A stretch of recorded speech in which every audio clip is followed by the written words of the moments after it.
نستعينه ونستغفره ونعوذ بالله من شرور أنفسنا ومن سيئات أعمالنا من يهده الله فلا مضل له ومن يضلل فلا هادي له وأشهد أن لا إله إلا الله وحده لا شريك له وأشهد أن محمدا عبده ورسوله أما بعد அகிலத்தை படைத்து பரிபாலிக்கக்கூடிய எல்லாம் வல்ல அல்லாஹ்வுக்கே புகழ் அனைத்தும். அல்லாஹுவின் சத்திய தூதர் எம் உயிரிலும் மேலான நபிகள் நாயகம் ஸல்லல்லாஹு அலைஹி வஸல்லம் அவர்கள் மீதும் அன்னவர்களை பின்பற்றி வாழக்கூடிய அனைத்து முஸ்லிம்கள் மீதும் எல்லாம் வல்ல அல்லாஹுவின் கருணையும் சாந்தியும் என்னென்னும் நிலவட்டுமாக. அன்பிற்குரிய அல்லாஹுவின் நல்லடியார்களே,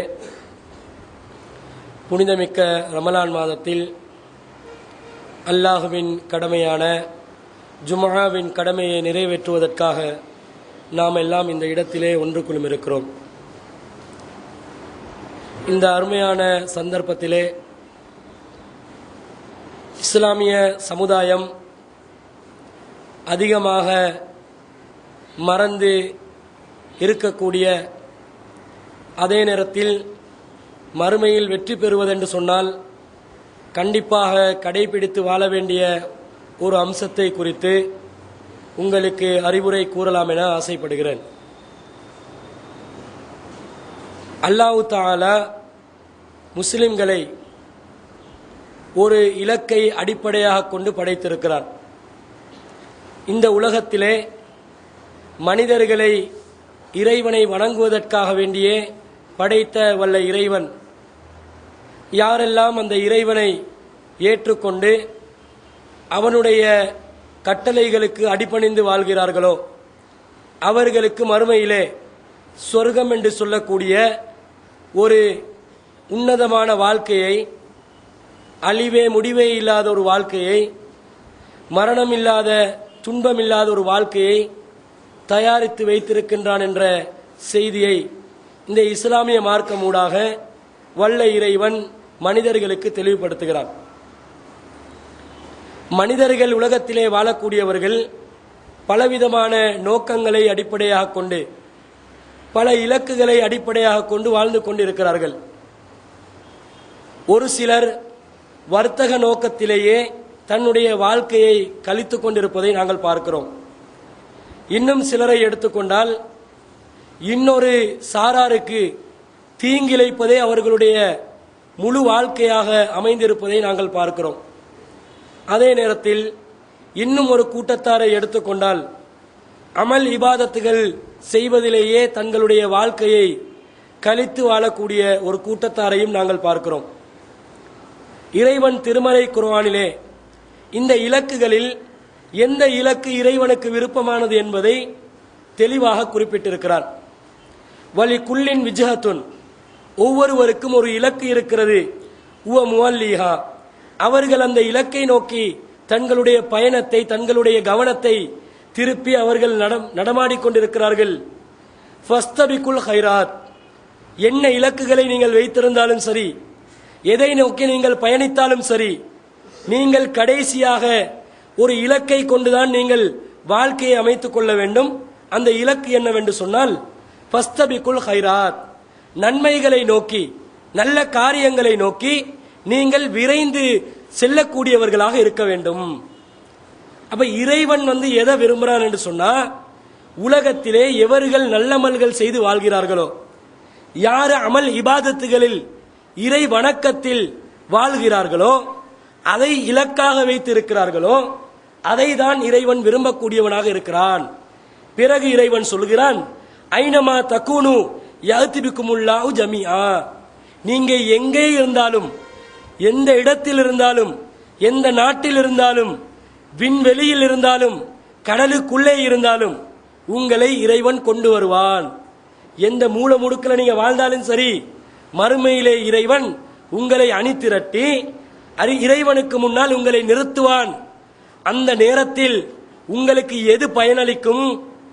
இறை வணக்கத்தில் நீங்கள் இருந்தீர்கள் என்று சொன்னால், அமல் இபாதத்துகளில் நீங்கள் ஈடுபட்டு கொண்டிருந்தீர்கள் என்று சொன்னால், நன்மையான காரியங்களை நீங்கள் செய்யக்கூடியவர்களாக இருந்தீர்கள் என்று சொன்னால், அதுதான் உங்களுக்கு பயனளிக்கும் என்று இந்த திருமறை வசனம் நமக்கு சொல்வதை நாம் பார்க்கிறோம்.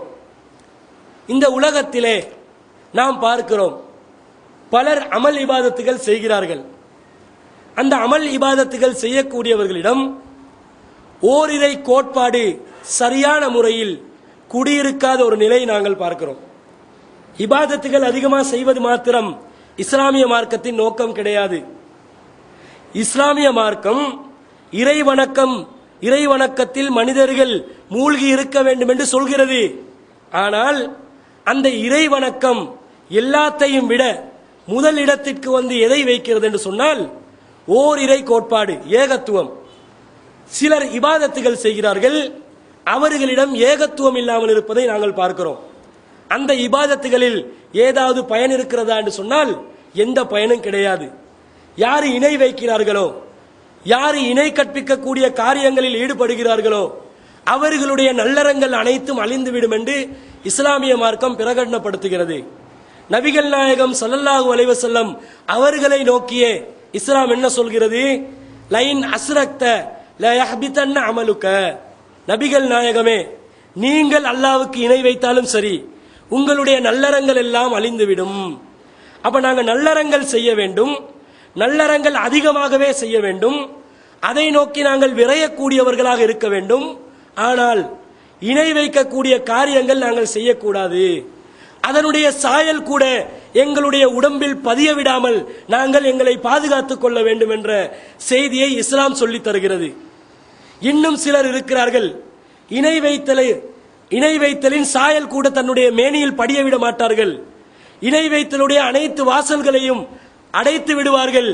ஆனால் அவர்களிடம் இபாதத்துகள் இல்லவே இல்லை, அறவே இல்லாத ஒரு நிலையை நாங்கள் பார்க்கிறோம். விரல் அசைப்பதற்கு ஆதாரம் காட்டுவார்கள், நெஞ்சில் தக்பீர் கட்டுவதற்கு ஆதாரம் காட்டுவார்கள். ஏகத்துவ சிந்தனையில் உள்ள பல அம்சங்களை வாய்க்கிளிய பேசக்கூடியவர்களை நாங்கள் பார்க்கிறோம். பேச வேண்டியதுதான், மார்க்கத்தில் உள்ளதை எடுத்து சொல்வது எங்கள் மீது கடமையாக இருக்கிறது. ஆனால் அவர்கள் இபாதத் செய்கிறார்களா என்று பார்த்தால் அவர்களுடைய வாழ்க்கையில் இபாதத் குறைந்த அளவில் காணப்படுகிறது. ஐவேளை தொழுகையை கூட சரியாக நிறைவேற்றாதவர்களாக ஏகத்துவவாதிகள் இருப்பதை நாங்கள் பார்க்கிறோம். இந்த நிலையை இஸ்லாம் ஆதரிக்குமா? அல்லாஹ் தஆலா பல இடங்களில் குர்ஆனிலே சொல்கிறான், அல்லதீன ஆமனு வஅமிலு ஸாலிஹாத். ஈமான் கொள்ள வேண்டும், அல்லாஹ் ஒருவன் தான், அவனுக்கு இணை கிடையாது, அவனுக்கு இணை கற்பிக்க கூடாது என்பதை ஈமான் கொள்ள வேண்டும் என்பதை இஸ்லாம் சொல்கிறது. அத்துடன் சேர்த்து வஅமிலு ஸாலிஹாத், நல்லறங்கள் செய்ய வேண்டும் என்றும் இஸ்லாம் சொல்கிறது. ஆனால் இந்த நல்லறங்களை நாங்கள் செய்யாதவர்களாக இருக்கிறோமே, அவன் ஏகத்துவம் எங்களிடம் இருந்து எந்த பயன் இருக்கிறது? ஏகத்துவம் இருக்க வேண்டியதுதான், அடிப்படையான ஒரு அம்சம் அது.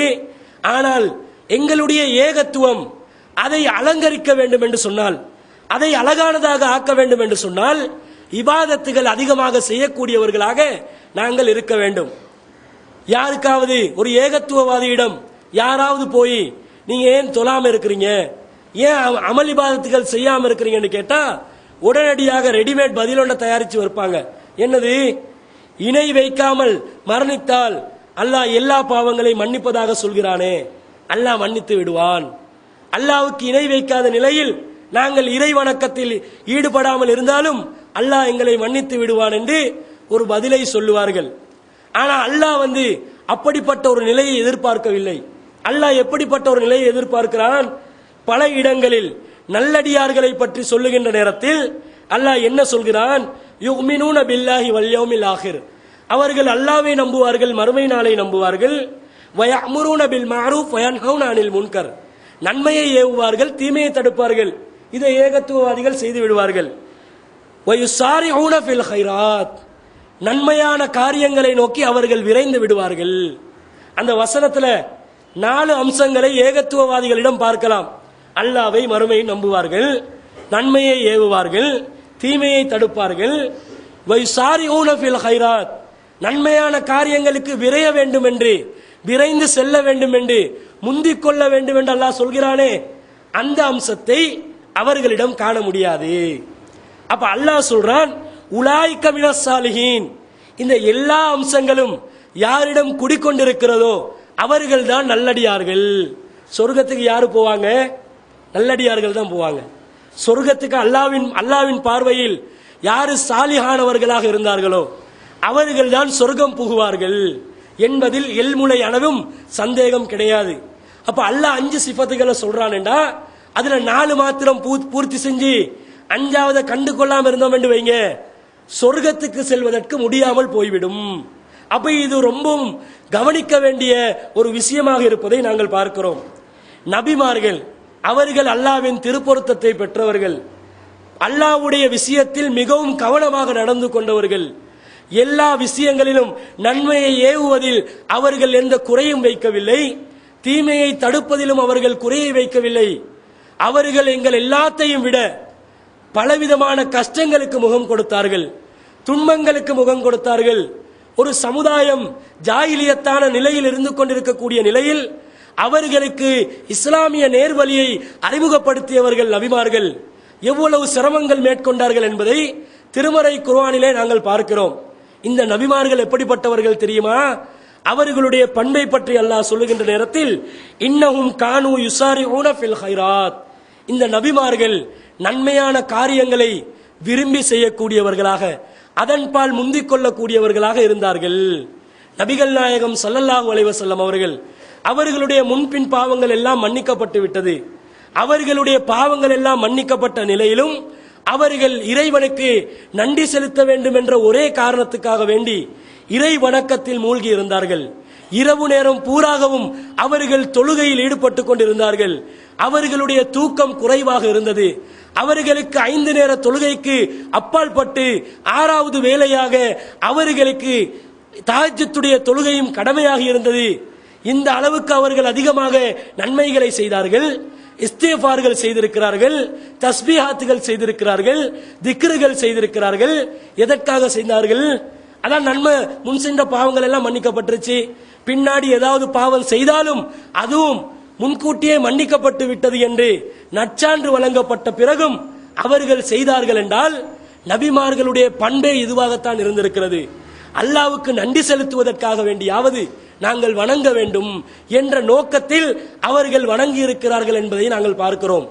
முஸ்லிம்களாகிய மூமின்களாகிய நாங்கள் மறுமையில் சொர்க்கத்தை அடைய வேண்டும் என்று சொன்னால் நன்மையான காரியங்களுக்கு நாங்கள் முந்திக் கொள்ள வேண்டும். அல்லாஹ் சொல்றான், வசாரிஉ இலா மஃபிரத்தின் மிர் ரப்பிக்கும் வ ஜன்னத்தின் அர்லுஹா ஸமாவாதி வல் அர்ல். அல்லாஹ்வுடைய மன்னிப்புக்கும் அல்லாஹ்வுடைய சொர்க்கத்திற்கும் நீங்கள் விரும்புவீர்கள் என்று சொன்னால், அதற்கு நீங்கள் செல்ல வேண்டும் என்று சொன்னால் நீங்கள் நன்மையான காரியங்களில் ஈடுபட வேண்டும் என்று அல்லாஹ் சொல்கிறான். அல்லாஹ்வுடைய மார்க்கத்தில் அல்லாஹ் நமக்கு கற்றுத்தரக்கூடிய எல்லா இபாதத்துகளும் எங்களுடைய வாழ்க்கையில் இயன்ற அளவில் நாங்கள் அமுல்படுத்த பார்க்க வேண்டும். அதை நாங்கள் கண்டு கொள்ளாதவர்களாக இருக்கிறோம். இப்ப ரமலான் மாதம் வந்திருக்கிறது. நன்மைகளை சாதாரண நிலையில் செய்தாலே பல மடங்கு நன்மைகளை அள்ளித்தரக்கூடியதாக இந்த ரமலான் மாதம் திகழ்வதை நாங்கள் பார்க்கிறோம். இந்த ரமலான் மாதத்தில் நோன்பு யாராவது நோட்டார்கள் என்று சொன்னால் முன் சென்ற பாவங்கள் மன்னிக்கப்படுகிறது. ரமலான் மாதத்தில் இரவு வணக்கத்தில் யாராவது நின்று அல்லாஹ்வுடைய நன்மையை எதிர்பார்த்து அவர்கள் வணங்கினார்கள் என்று சொன்னால் அவர்களுடைய முன் சென்ற பாவங்களும் மன்னிக்கப்படுகிறது. அதே மாதிரி யாரெல்லாம் லைலத்துல் கத்ரை இந்த ரமலான் மாதத்தில் அடைகிறார்களோ அவர்களுடைய முன் சென்ற பாவங்களும் மன்னிக்கப்படுவதாக நபிமொழிகளில் நாங்கள் பார்க்கிறோம். அப்ப அழகான ஒரு சந்தர்ப்பத்தை அல்லாஹ் நமக்கு தந்திருக்கிறான். எங்களுடைய வாழ்க்கையில் கடமையான தொழுகைகள் மாத்திரம்தான் இருக்கிறது என்று சொன்னால் சுன்னத்தான தொழுகைகளை அதிகப்படுத்திக் கொள்வதற்குரிய ஒரு அழகிய சந்தர்ப்பத்தை அல்லாஹ் இந்த ரமலான் மாதத்திலே நமக்கு தந்திருக்கிறான். ஏன் அல்லாஹ் தந்திருக்கிறான் தெரியுமா? அல்லாஹ் தஆலா செய்வதை பாருங்கள். இந்த ரமலான் மாதம் வந்துவிட்டால் ஃபுத்திஹத் அபுவாபுர் ரஹ்மா, கருணையுடைய வாசல்கள் திறக்கப்படுகிறது. சொர்க்கத்தின் வாசல்கள் திறக்கப்படுவதாக இன்னொரு ஹதீஸிலே வருகிறது. இந்த சொர்க்கத்தின் வாசல் திறக்கப்படுவதுடைய அர்த்தம் என்ன தெரியுமா? அல்லாஹ்வுடைய கருணையின் வாசல் திறக்கப்படுகிறது. அல்லாஹ் கருணை அப்படியே மக்களுக்கு சொரிவதற்காக வேண்டி இந்த ரமலான் மாதத்தை பயன்படுத்துகிறான். அபுவாபு ஜஹன்னம், நரகத்துடைய வாசல்கள் எல்லாம் அடைக்கப்படுகிறது. எங்களுடைய சமுதாயத்தில் இருக்கக்கூடிய ஒரு சிலர் யோசிக்கிறார்கள், நரகத்துடைய வாசல் அடைக்கப்படுது, அதே போன்று சுல்சிலத்தி ஷயாத்தீன், சைத்தான்களுக்கு விலங்கிடப்படுகிறது என்றெல்லாம் சொல்லப்படுகிறது. இப்லீசுகள் இன்னும் இருக்கத்தானே செய்யறான். ரமலான் மாசம் வந்தா தானே அது டபுள் ஆகுது, அது இன்னும் அதிகமாகுது. இரவுல ஒழுங்கா மக்களுக்கு நிம்மதியா வாழ முடியாத ஒரு சூழ்நிலை ரமலான்ல தானே அதிகமா காணப்படுது. அப்ப சைத்தான்கள் ரமலானிலும் இருக்கத்தானே செய்கிறார்கள். அப்படி என்று யோசிக்கலாம். அல்லாஹ் இங்க என்ன சொல்ல வர்றான்டா, நரகத்துடைய வாசல் அல்லாஹ் மூன்றான். அதிகமாக அல்லாஹ் தஆலா சொர்க்கத்துடைய வாசலை நோக்கி பயணிப்பதற்குரிய வாய்ப்புகளை எங்களுக்கு ஏற்படுத்துகிறான். நரகத்துடைய வாசலை எங்களுக்கு அடைத்து அதை விட்டு நீ விலகி சொர்க்கத்திற்கு வருவதற்குரிய பாதையை நான் இலகுவாக்கி தருகிறேன். இந்த ரமலான் மாதத்தில் அதை தருகிறேன். இயன்ற அளவு அதை பயன்படுத்திக் கொள். சைத்தானுக்கு கூட விளங்கிடுறேன், அவனை கூட கண்ட்ரோல் பண்ணி வச்சிருப்பேன். உனக்காக வேண்டி, மனிதர்களுக்காக வேண்டி, மூமின்களுக்காக வேண்டி சைத்தான கூட ஒரு கட்டுப்பாடோடு நடந்து கொள்ளுமாறு நான் வைத்துக் கொள்வேன். அந்த சந்தர்ப்பத்தை எல்லாம் ஏற்படுத்தியும் நாங்கள் இபாதத் செய்யாதவர்களாக, நாங்கள் அமல் இபாதத்திலே மூழ்காதவர்களாக இந்த ரமலானையும் கழித்து விட்டால் எங்களை போன்ற துர்ப்பாக்கியசாலிகள் யாரும் இருக்க முடியாது. அதனால தான் நபிகள் நாயகம் ஸல்லல்லாஹு அலைஹி வஸல்லம் அவர்கள் அந்த மிம்பர் மேடையிலே ஏறுகின்ற நேரத்தில் ஜிப்ரீல் அலைஹிஸ்ஸலாம் அவர்கள் துஆ கேட்டார்களே, யாரு ரமலான் மாதத்தை அடைந்து அவர்களுடைய பாவங்கள் மன்னிக்கப்படவில்லையோ, மன்னிக்கப்படாத நிலையில் இந்த ரமலானை அவர்கள் கழித்து விடுவார்களோ அவர்கள் நாசமாக போகட்டும் என்று துஆ கேட்டாங்களே. இப்ப அர்த்தம் விளங்குதா? இதுக்காக தான் கேட்டாங்க. இவ்வளவு வாய்ப்புகளை தந்து, இவ்வளவு சந்தர்ப்பங்களை தந்து, அதே நேரத்தில் இன்னொரு செய்தியில அல்லாஹ்வின் தூதர் ஸல்லல்லாஹு அலைஹி வஸல்லம் சொல்றாங்க, வயுனாதி முனாதின், ஒரு அழைப்பாளர் வானத்திலிருந்து அழைப்பு விடுப்பார், யா பாகியல் கைர், நன்மைகளை நாடக்கூடியவர்களே, அக்பில், நீ அக்பிலில், எப்படி சொல்றாங்க, அக்பில், அதிகமாக நன்மைக்காக வேண்டி நீங்கள் முன்னோக்கி வாருங்கள் அப்படி என்று ஒரு அழைப்பாளர் அழைப்பு விடுத்துக் கொண்டு இருப்பார். இது எங்களுக்கு காதுக்கு விழாது. எங்கட காதுல ஒரு அளவு இருக்குது, 20க்கும் 20,000க்கும் இடைப்பட்ட சவுண்டு தான் எங்கட காதுக்கு கேட்கும். அப்ப வானவர் அழைக்கக்கூடிய இந்த அழைப்பு ஒவ்வொரு தினமும் நடக்கிறது. அது எங்கட காதுக்கு விழாத நிலையில் அல்லாஹ் தஆலா அந்த சவுண்டை வச்சிருக்கிறான், டெசிபல் அவங்கள கூட்டி வச்சிருப்பான். அது காதுக்கு விழாது, ஆனால் அழைத்துக் கொண்டிருக்கிறார்கள். அக்பில், முன்னோக்கி வாருங்கள், நன்மைகளுக்காக வேண்டி முன்னோக்கி வாருங்கள் என்று அழைப்பு விடுவார்கள். வயா பாகிய சர்ரி, கெட்ட விஷயங்களை செய்யக்கூடியவர்கள், நாடக்கூடியவர்கள், அக்சிர், அதை நீங்கள் விட்டு விடுங்கள், குறைத்து விடுங்கள், அதை நீங்கள் இல்லாமலாக்கி விடுங்கள் என்று ஒரு அழைப்பை தொடர்ச்சியாக விடுத்துக் கொண்டிருப்பார்கள். வானத்திலிருந்து அல்லாஹ் ஒரு அழைப்பாளரை விட்டு அல்லாஹ் அழைப்பு விடுக்கிறான். நன்மையை செய்யுமாறு அல்லாஹ் தஆலா அழைப்பு விடுக்கிறான். தீமையிலிருந்து விலகுமாறு ஒரு அழைப்பாளர் மூலம் அழைப்பு விடுக்கிறான். எங்கட காதுல விழாததுனால விழாம போட்டும் என்று வைக்காம ஒரு தூதர் வழியாக அப்படி அழைப்பதாக ஒரு செய்தியை எங்களுக்கு அறிவித்து தந்து அதனுடைய அந்த செய்தியின் தாத்பரியத்தை புரிந்து கொண்டு நாங்கள் அதை உணர்ந்து கொண்டு நடந்து கொள்ள வேண்டும் என்பதற்காக தூதர் மூலமாக அறிவித்து வைத்திருக்கிறான். நாங்கள் இபாதத் செய்யாமல் இருந்தால் எப்படி? அன்பிற்குரிய சகோதரர்களே, சிந்தித்து பார்க்க வேண்டும். சாதாரண நாட்களை விட ரமலான் மாதத்தில் பள்ளிவாசலுக்கு அதிகமாக மக்கள் வருவார்கள். அது எப்படி வருவாங்க என்று சொன்னா, ஆரம்ப நாட்கள்ல அதிகமா இருப்பாங்க. அது ஒரு சோடா போத்தல் கேஸ். அது ஆரம்ப நாட்கள்ல அப்படி சோடா அப்படி குலுக்கி மூடிய திறந்து விட்டு சொன்னா அப்படி வந்துருமே வெளியே, அந்த மாதிரி அப்படி ஸ்பீடா அப்படியே இறங்கி போயிட்டுரும். இந்த மாதிரி நிலைதான் எல்லா பள்ளிவாசல்கள்லையும். ஏகத்துவ பள்ளிவாசல்ல இதுதான் நிலை. கவலைக்குரிய விஷயம் இதுதான். எல்லாம் தொப்பிய கவுவான், அந்த நாளை பார்த்து குல்லாவை மாட்டிக்கொண்டு வந்துருவாங்க. ரமலான் வந்துருச்சு, இபாதத் செய்யணும், சரி நல்ல எண்ணம் தான், ஏன் அதை தொடர்ச்சியா வைக்க கூடாது? அந்த எண்ணத்தை ஏன் நீங்க தொடரக்கூடாது? இந்த நிலை நாங்கள் பார்க்கிறோம். ஒரு சில பள்ளிவாசல்கள்ல போர்டு போடுவாங்க, எங்கே அவர்கள் எங்கே காணாமல் போய்விட்டது, ரமலானில் கண்டவர்கள் ரமலானுக்கு பிறகு காணாமல் போய்விட்டது என்று பள்ளிவாசல்கள்ல போர்டெல்லாம் போடுறாங்க. எதுக்கு போடுறாங்கடா, ஒரு மெசேஜை கொடுக்க. என்ன மெசேஜ்? ரமலான்ல வந்தேப்பா, ரமலான்ல நன்மைகளை செய்தியப்பா, கியாமுல்லைல் தொழுதியே, தஹஜ்ஜுத் தொழுதியே, குர்ஆன் திலாவத் செய்தியே. சிலவங்க எப்படியெல்லாம் குர்ஆன் திலாவத் செய்வாங்கன்னா, ஒரு நாளைக்கு 5 ஜுசுகள் முடிக்கக்கூடியவர்கள் எல்லாம் இருப்பாங்க ரமலான்ல மட்டும். ஆனா ரமலான் கடந்த பிறகு திலாவத்தையும் காணா, ஒன்றையும் காணா, குர்ஆனையும் காணா, அவனையும் காணா, எல்லாமே அப்படி தலைகீழா மாறுது. அப்ப இவ்வளவு வேலைகளை செய்யக்கூடியவர்கள், திக்ருகளில் ஈடுபடக்கூடியவர்கள், இஸ்திக்ஃபார்களில் இருக்கக்கூடியவர்கள், இந்த குத்துபாக்கு முன்னாடி பல பேர் அவதானிச்சு பார்க்க முடிஞ்சு. என்ன செய்யறாங்க? இஸ்திக்ஃபார்ல இருக்கிறாங்க, துஆக்களை கேட்கிறாங்க, திக்ருகளை பண்றாங்க. இதே ரமலான் அல்லாத மாதங்கள்ல ஜும்மாக்கு வந்தா என்ன பண்ணுவாங்க, கிட்டைக்கிறவனை நோண்டி ஏதாவது ஒரு கதையை எழுப்பாங்க. அது என்னமோ அப்படி பேப்பர்ல வந்துச்சாமே, இப்படி வந்துச்சாமே, இப்படி நடந்துச்சாமே, கதையை ஸ்டார்ட் பண்ணோன்னே அவர் கொட்டிடுவார் அவர்கிட்ட சரக்கு எல்லாத்தையும். இப்படி நடக்கக்கூடிய காட்சி பார்க்கிறோம். இப்படி ஒரு மாற்றம் வருது. ரமலான் என்னொன்னே உங்களோட உள்ளத்துல ஒரு மாற்றம் ஏற்படுது. இந்த மாற்றத்தை தக்க வைத்துக் கொள்ள வேண்டும். தக்க வைத்துக் கொள்பவன் தான் புத்திசாலி என்பதை நாங்கள் பார்க்க வேண்டும். அடுத்ததாக நபிகள் நாயகம் ஸல்லல்லாஹு அலைஹி வஸல்லம் அவர்களிடம் ஒரு நபித்தோழர் வந்து கேட்கிறாங்க, ஐயுன்னாசி ஹைருன், மனிதர்களில் சிறந்தவர்கள் யாரு அப்படின்னு கேட்கிறாங்க. ரசூலுல்லாஹ் அதுக்கு பதில் ஒன்று சொல்றாங்க, அழகான பதில். மன் தால உமருஹு வ ஹசுன அமலுஹு, யாருடைய ஆயுட்காலம் நீட்டமாக்கப்படுகிறதோ நீளமாக்கப்படுகிறதோ, எவருடைய வணக்க வழிபாடுகள் இபாதத்துகள் அமல்கள் அழகானதாக இருக்கிறதோ அவன் தான் மனுஷன்ல நல்லவன். ஆயுள் காலமும் நீட்டமா கிடைக்க போகுது. நீளமான ஆயுள். ஒரு 50 வருஷம் ஒருத்தர் வாழ்றாருன்னு வைங்க, அவர் இபாதத் செஞ்சா எத்தனை வருஷம் இபாதத் செய்வாரு? 25 வயசுல பள்ளியை பிடிச்சாருண்டா ஒரு 25 வருஷம் இபாதத் செய்வாரு. 40 வயசுல பள்ளியை பிடிச்சாருண்டா 10 வருஷத்துக்கு இபாதத்து. இதே மாதிரி ஒருத்தர் வந்து 70 வருஷம் அல்ல ஆயுள் வழங்குறார். இவர் 25 வருஷத்துல பள்ளியை பிடிச்சாருண்டா அவருக்கு வந்து ஒரு 45 வருஷத்துக்கு இபாதத் செய்யறதுக்கு ஆயுள் கிடைக்குது. அதே அவர் 40 வயசுல பிடிச்சாருண்டா 30 வயசுக்கு அவருக்கு சந்தர்ப்பம் கிடைக்குது. 30 வருஷம் இபாதத் செய்யற சந்தர்ப்பம் கிடைக்குது. அப்ப ஆயுட்காலம் நீட்டப்படுவது ஒரு நல்ல ஒரு விஷயம்தான். அதுல எந்த சிக்கலும் கிடையாது. ஆனா அத்துடன் என்ன சேர்ந்து இருக்கணும் என்று சொன்னா, அழகான அமல் இருக்க வேண்டும், அழகான நற்செயல்கள் இருக்க வேண்டும். அதுகள் இருந்து ஆயுள் காலம் நீளப்படும் என்று சொன்னால் அவர்தான் மனிதர்களில் சிறந்தவராக இருப்பார் என்று நபிகள் நாயகம் ஸல்லல்லாஹு அலைஹி வஸல்லம் அவர்கள் சொல்கிறார்கள். அதே மாதிரி அதே சாவி கேட்கிறாங்க, ஃபஐன்னாசி ஷர்ருன், மனிதர்கள்ல கெட்டவன் யாரு? ரசூல் அவங்களுக்கு அதே பதில தான் சொல்றாங்க, மன் தால உமருஹு வஸா அமலுஹு, ஒருத்தருடைய ஆயுள் காலம் நீளப்படுகிறது, அமல்கள் கெட்டதாக மாறுகிறது. இதே ரிவர்ஸ்ல பாருங்க, ஆயுள் காலம் நீளமா கிடைக்குது, 50 வயசுல இருப்பவன் அவன் வாழ்க்கை பூரா கெட்ட வேலையை பண்றான், 50 வருஷத்துக்கு அவன் பாவியா இருக்கிறான். குழந்தை பருவத்தை விட்டேன்னு சொன்னா ஒரு 15 வருஷத்துல இருந்து அவன் கெட்ட செயல் செய்யறான், 35 வருஷத்துக்கு அவன் கெட்ட செயல் செய்யறான்.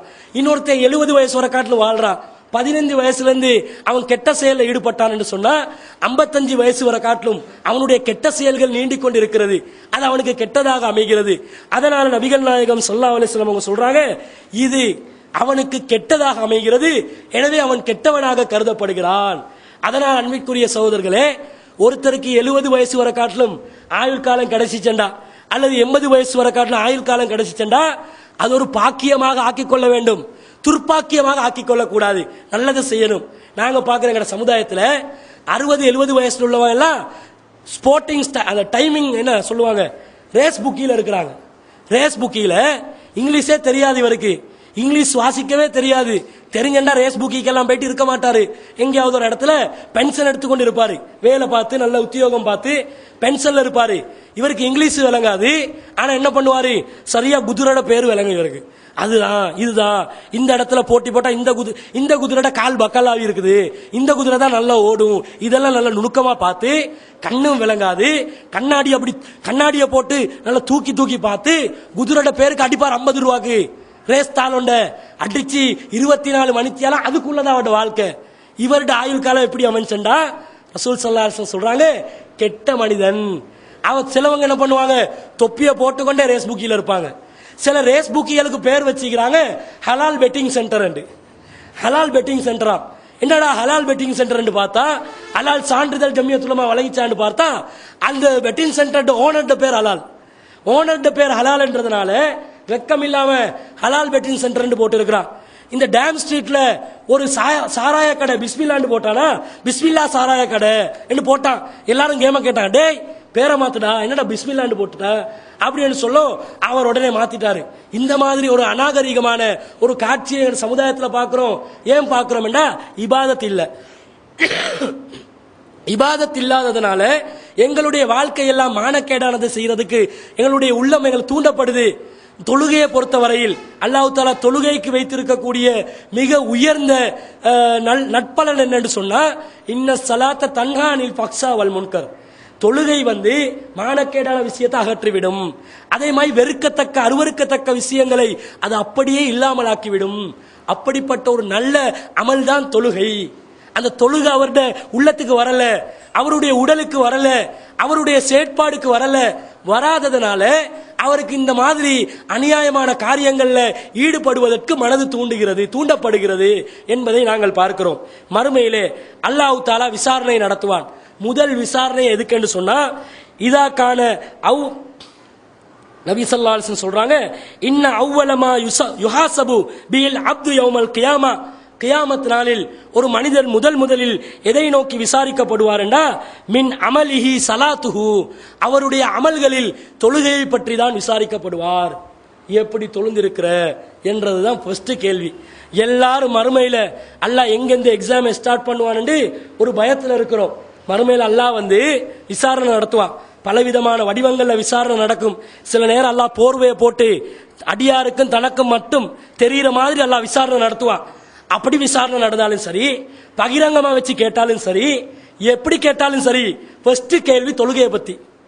அவன் மறுமையில் அல்லாஹ் விசாரிப்பான் என்ற அச்சம் உள்ளத்துல இருக்குது. எப்படி விசாரிப்பான் என்று தெரியாம இருக்குது. தொழுகையை பத்தி விசாரிப்பான் என்று ரசூலுல்லாஹ் சொல்லிட்டாங்க. அப்ப எங்களோட தொழுகை எவ்வாறு அமைந்திருக்க வேண்டும், எவ்வளவு சிறப்பானதாக அமைந்திருக்க வேண்டும். இதுல ஆன்சர் சரியா போனாதான் எல்லாத்திலும் ஆன்சர் சரியா போகும். தொழுகையில சரியான பதில் போக வேண்டும். ஒருவனுடைய செயல்பாட்டில் கெட்ட விஷயங்கள் அதிகரிக்கும் என்றால் தொழுகையை விட்டு அவன் தூரமாக்கப்பட்டு விடுவான். ஒருவனுடைய செயற்பாடுகள் நல்லதாக அமையும் என்று சொன்னால் அவன் இறை வணக்கத்தை நோக்கி அதிகமாக விரைந்து விடுவான். இது இஸ்லாம் கூறக்கூடிய ஒரு தத்துவமாக இருக்கிறது. அந்த அடிப்படையில் அல்லாஹ் விசாரிப்பான். விசாரித்த பிறகு நபி ஸல்லல்லாஹு அலைஹி வஸல்லம் சொல்றாங்க, ஃபைன் சலுஹத் ஃபகத் அஃப்லஹ வ அன்ஜஹ, அவனுடைய தொழுகை மற்றும் சீராக அமைந்து விட்டால் அவன் வெற்றி பெற்று விட்டான், அவன் ஜெயித்து விட்டான் என்று நபிகள் நாயகம் ஸல்லல்லாஹு அலைஹி வஸல்லம் சொல்றாங்க. அவனுக்கு பாதுகாப்பு கிடைச்சிருச்சு. தொழுகை மட்டும் சரியா அமைஞ்சு வைங்க, எல்லாத்தையும் அல்லாஹ் தஆலா கொண்டு வச்சிருவான். இப்ப ஏகத்துவவாதிகள் சொல்லுங்க, தொழாம தௌஹீத் பேசலாமா, நோம்பு பிடிக்காம தௌஹீத் பேசலாமா, திக்ர் வைக்காம தௌஹீத் பேசலாமா, இஸ்திக்பார் செய்யாம தௌஹீத் பேசலாமா? நீங்க பேசுனீங்கடா அங்க அல்லாஹ் பிடிச்சிருவான். அட ஏகத்துவத்துல சரியாதான் இருந்த, தொழுதியா, தொழுவைய நீ ஏன் பண்ணல, அது சரியா இருந்தாதான் எல்லாத்தையும் அல்லாஹ் சரியாக்குவான்னு அர்த்தம். அல்லாஹ் சொல்றான், இணை வைப்பதை அல்லாஹ் மன்னிக்க மாட்டான். அதற்கு கீழ் நிலையில் உள்ளதை தான் நாடியவர்களுக்கு தான் மன்னிப்பான். அந்த நாடியவர்கள் யாரென்று தெரியாது, அல்லாஹ்வுடைய நாட்டை யாருக்கு வரும் என்றது தெரியாது. அதனால நாங்கள் இந்த அமல் இபாதத் விஷயங்களில் கவனமாக இருக்க வேண்டும். தேடி படிங்க, என்னென்ன அமல்கள் எல்லாம் நாங்கள் செய்தால் சரியாக இருக்கும். ஆதாரபூர்வமான ஹதீஸ்களில் என்னென்ன அமல்கள் எல்லாம் சொல்லப்பட்டிருக்கிறது. குர்ஆன் திலாவத்துகள், திக்ருகள், ஔராதுகள், சந்தர்ப்ப துஆக்கள், சுன்னத்தான தொழுகைகள், நஃபீலான தொழுகைகள், கடமையான தொழுகையை நேரத்துக்கு தொழுகிறது, இதை எல்லாத்தையும் தேடி தேடி நீங்க படிச்சு நீங்க அதை உங்களுடைய வாழ்க்கையில் அமுல்படுத்தினீங்கன்னு சொன்னா இந்த உலகத்திலும் ஒரு நிம்மதியான சந்தோஷமான ஒரு வாழ்க்கையை உங்களுக்கு அனுபவிக்க முடியும். மறுமையிலும் அல்லாஹ்வுடைய திருப்பொருத்தத்தை நாடக்கூடிய ஒரு வெற்றிகரமான வாழ்க்கையை உங்களுக்கு வல்ல ரஹ்மான் அமைத்து தருவான். எனவே அன்பிற்குரிய சகோதரர்களே, எங்களுடைய வாழ்க்கை மறுமையில் வெற்றி அளிக்கக்கூடிய வாழ்க்கையாக அல்லாஹ் நம் அனைவருக்கும் மாற்றி அமைப்பதற்கு அல்லாஹ் அருள் புரிவானாக. வாஹிர் தவானா அல்ஹம்துலில்லாஹி ரப்பில் ஆலமீன்.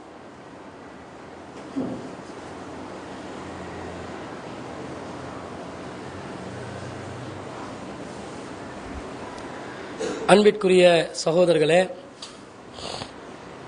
கடந்த 7ஆம் திகதி இந்தியாவில் புத்தகயா என்று சொல்லக்கூடிய பௌத்த மக்களுடைய புனித தலமாக கருதப்படக்கூடிய ஒரு கோயில் ஒரு சில நபர்களால் தாக்கப்பட்டு, குண்டு வைத்து தாக்கப்பட்டு, அது ஒரு பரபரப்பான செய்தியாக மாறி இன்று இலங்கையில் இதை செய்தவர்கள் முஸ்லிம்கள் தான், எனவே முஸ்லிம்களுக்கு நாங்கள் இடையூறு செய்ய வேண்டும், அவர்களையும் இப்படி தாக்க வேண்டும் என்று பகிரங்கமாக இன துவேஷம் பிடித்தவர்கள் அதை கருத்துக்கள் தெரிவிக்கக்கூடிய ஒரு நிலையை நாங்கள் பார்க்கிறோம்.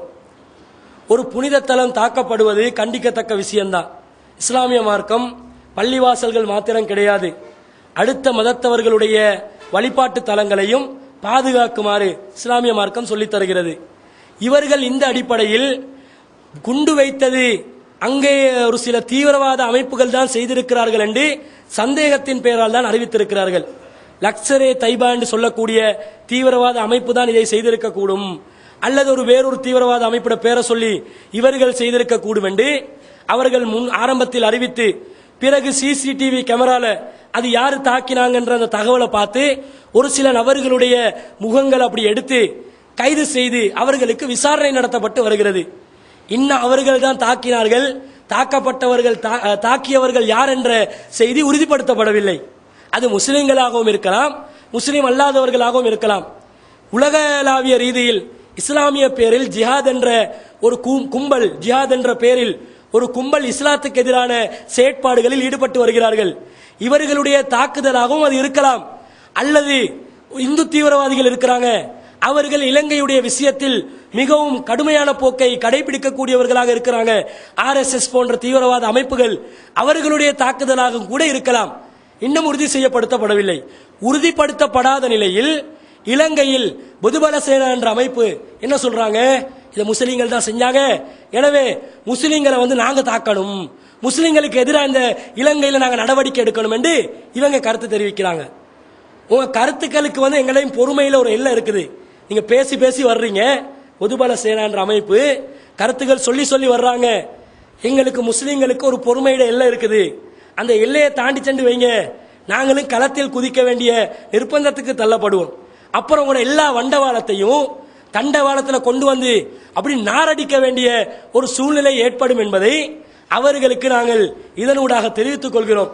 அதே நேரத்தில் இவங்க ஒரு மகஜரை சமர்ப்பிப்பதற்கு இந்திய தூதுவராலயத்துக்கு போறாங்க, அவங்க யாருமே எடுக்கவே வர மாட்டேன்றாங்க. உண்ட மகஜரே நாங்கள் எடுக்க மாட்டோம் போடாண்டு விரட்டுறான். ஏண்டா நீயே இங்க தீவிரவாத நடவடிக்கையில் ஈடுபடக்கூடியவன், நீ அங்க தீவிரவாத நடவடிக்கைக்கு எதிராக இங்க குரல் கொடுக்குறியாண்டு இந்த இந்தியா ஹை கமிஷன்ல யார் என்ன செய்யல, போயிட்டு அவங்க மகஜர் எடுக்கல. இவன் கூப்பிடுறான், வாடா யாராவது எடுடா, எங்க மகஜர் எடு எடு கத்தி கொண்டு இருக்கிறான். யாரும் எடுக்க முடியாததுனால அவன் செவத்துல ஒட்டிட்டு போறான், யாராவது வாசிட்டு போ அப்படின்னு செவத்துல எல்லாம் இவங்களை இழிவுபடுத்தி கொண்டு தான் இருக்கிறான். அதுல மாற்று கருத்து இல்ல. ஆனா இவங்க என்ன பண்றாங்கன்னா, இந்த மாதிரி சில சில சம்பவங்களை கோர்த்து கோர்த்து முஸ்லிம்கள் மீது பழி வாங்குவதற்குரிய ஒரு சந்தர்ப்பமா அதை பயன்படுத்திக் கொள்றாங்க. பல பள்ளிவாசல்கள் இலங்கையில் தாக்கப்பட்டிருக்குது. கிட்டத்தட்ட 23 பள்ளிவாசல்கள்ல 13 பள்ளிவாசல்களுக்கு கடுமையான சேதங்கள் ஏற்படுத்தப்பட்டிருக்குது. அதே மாதிரி கடந்த திங்கட்கிழமை கிராண்ட் பாஸ்ல ஒரு பள்ளிவாசலுக்கு ஆப்பு வைக்கிறதுக்கு வந்தான், அதை இல்லாமலாக்கணும். அது சிங்களராவே ராவணா பலக்காய அவன் பேரு. ராவணா என்றாலே இலங்கையில் ஆரம்பத்தில் 2 இனம் தான் இருந்துக்குது. ஒன்று யக்ஷ நாகண்டுவாங்க சிங்களத்துல. இந்த யக்ஷ இனத்தை சேர்ந்தவன், பேய் பிசாசு அந்த இனத்தை சேர்ந்தவன் தான் இந்த ராவணா என்றவன். இப்ப ராவண பலக்காயண்டா பிசாசு பலக்காய ஒன்று சக்தி ஒன்று என்ன பண்றான், பள்ளிவாசல மூடு, பள்ளிவாசல நீ என்ன செய்யக்கூடாது, திறக்க கூடாது, அது நீ புதிய பள்ளிவாசல ஓபன் பண்ண கூடாதுன்னு அறிவிச்சிருக்கிறான். எங்கட ஆக்கள் என்ன பண்ணிக்கிறாங்கடா, ஒரு பழைய பள்ளிவாசல், சின்ன பள்ளிவாசல், அதை அப்படி மூடிட்டு புதுசா இருக்கிற ஒரு இடத்தை கட்டி எடுத்து அதை புத்த சாசன அமாத்தியான் செய்கையில அதை பதிவு செஞ்சு அதை முஸ்லிம் கலாச்சார திணைக்களத்தில் வக்கூப் சட்டத்துக்கு கீழே பதிவு செய்து அதை திறந்து வைக்கிறாங்க. தெமட்டகோட பகுதியில் ஒரு பள்ளிவாசலை கட்டி இருக்கிறாங்க, அதுல முகப்புக்கு மட்டும் பல கோடி ரூபாய்கள் செலவழிச்சிருக்கிறாங்க. எல்லாம் வீண் விரயம். இந்த மாதிரி வீண் விரயம் செய்யக்கூடிய பள்ளிவாசல்களை கட்டி பெருமை எடுத்துக் கொள்ளக்கூடிய ஒரு சூழ்நிலையை நாங்கள் பார்க்கிறோம். அப்ப இவங்க பள்ளிவாசல் திறப்புல கட்டினீங்க, தேவைக்கு கட்டினீங்கன்னா அல்லாட காவல் நீங்க தொழுந்துட்டு போக வேண்டியது தானே. அது திறப்பு விழாண்ட ஒரு விழாவை வச்சாங்க, சரி வைக்கிறதா இருந்தா ஒரு பயானம் பண்ணிட்டு அது சத்தம் இல்லாம நாட்டோட சூழ்நிலையும் கவனிச்சு பண்ணிட்டு போகாம இவங்க ஓஹோண்டு கொண்டாட போனதுனால அவன் களத்துல. அதனால 2 பள்ளிவாசல் பழசியும் இருக்குது புதுசும் இருக்குது. பழசனி மூடு அல்லது புதுச மூடு ஒண்ட வையண்டா. இவங்க எங்கட ஆக்கள்ட இக்குமத் என்னண்டா, பழச மூடி வைப்பாங்க, கொஞ்ச நாள் அது குர்ஆன் மதரசா ஆகிரும். பெரிய பள்ளிவாசலுக்கு குர்ஆன் மதரசா அது ஆகிரும். அது ஹிக்குமத்தா செய்வாங்க. இந்த ஹிக்குமத்தை கடைபிடிக்க போனாங்க, அவன் அந்த ஹிக்குமத்தை கண்டுபிடிச்சு 2ல ஒண்ட மூடு அப்படி என்ற ஒரு முடிவுக்கு கடைசியில் சில அரசியல்வாதிகள் பேச்சுவார்த்தைக்கு தலையிட்டு என்ன முடிவு எடுத்திருக்கிறாங்க தெரியுமா, அந்த புத்த மதத்தை சேர்ந்த அந்த மினிஸ்ட்ரியில என்ன முடிவு கொடுத்திருக்கிறாங்கடா, புத்த சாசனமா தியான்சய அதுல என்ன முடிவு கொடுத்திருக்கிறாங்கடா, 1 மாச காலத்துக்கு மட்டும் அனுமதி பள்ளி திறந்து வைக்க. அந்த 1 மாச காலத்துக்கு பிறகு பள்ளி சம்பந்தமான ஒரு முடிவு எடுத்துருவாங்க. அது மூடுறதா தொடர்ச்சியா வைக்கிறதா. சிங்கள மக்களுக்கு எப்படி தகவல் கொடுத்திருக்கிறாங்கடா, நோன்பு காலத்துக்கு மட்டும் அது அவங்க பயன்படுத்துவாங்க. அதுக்கு பிறகு நாங்கள் பசுந்தா அதுக்கு சீல் வச்சிருவோம், நீங்க அவசரப்படாதீங்கன்னு ஒரு கருத்தை தெரிவிச்சிருக்கிறாங்க. முஸ்லிம் ட்ரஸ்டி போர்ட்மார்கள், ட்ரஸ்டி போர்டில் இருக்கக்கூடியவர்கள் அவங்க அங்க போயிட்டு அவங்களும் பேச்சுவார்த்தையில் கலந்து கொண்டிருக்கிறாங்க. அவங்களுக்கு சொல்லப்பட்டிருக்குது ஒரு மாசத்துக்கு பிறகு சரியான தீர்ப்பு என்னன்றதை நாங்க சொல்றோம். இவ பள்ளிவாசல் ஒன்று கட்ட முடியாம இருக்குது. நேற்று இரவு 11:30 மணி அளவில் அந்த பலாங்கொடையை சேர்ந்த ஒரு பகுதியில் பள்ளிவாசல் ஒன்று தாக்கப்பட்டிருக்குது. இப்படி பள்ளிவாசல்களா குறி வச்சு தாக்குறான். ஒரு முஸ்லீமுடைய உடலை தாக்கினாலும் பரவாயில்லை, ஒரு பொருளை தாக்கினாலும் பரவாயில்லை, பள்ளிவாசலை தாக்கினா அவனோட உள்ளத்திலே அது பற்றும் என்றதை நல்லா புரிஞ்சு பள்ளிவாசல்களா பார்த்து இலக்கு வச்சு தாக்கி வர்றான். அல்லாஹ் தஆலா சொல்றான், வமன் அல்லமு மிம்மன் மனஅ மசாஜித் அல்லாஹ், அல்லாஹ்வுடைய பள்ளிவாசல்களை விட்டும் தடுப்பவர்களை விட அநியாயக்காரர்கள் யாரு? அவன் தாண்டா பெரிய அநியாயக்காரன் என்று அல்லாஹ் சொல்றான். இலங்கையில இந்த அநியாயக்கார கும்பல்கள் சுற்றி தெரிந்து கொண்டிருக்கிறார்கள். இவங்க என்ன நினைச்சு கொண்டிருக்கிறாங்க? இவங்களுக்கு ஒரு முடிவு காலம் வராதுன்னு நினைச்சு கொண்டிருக்கிறாங்க. நாங்க பொறுமையா இருக்கிறோம், இவங்களுக்கு அஞ்சு நாங்க நடவடிக்கை எடுக்க மாட்டோம்.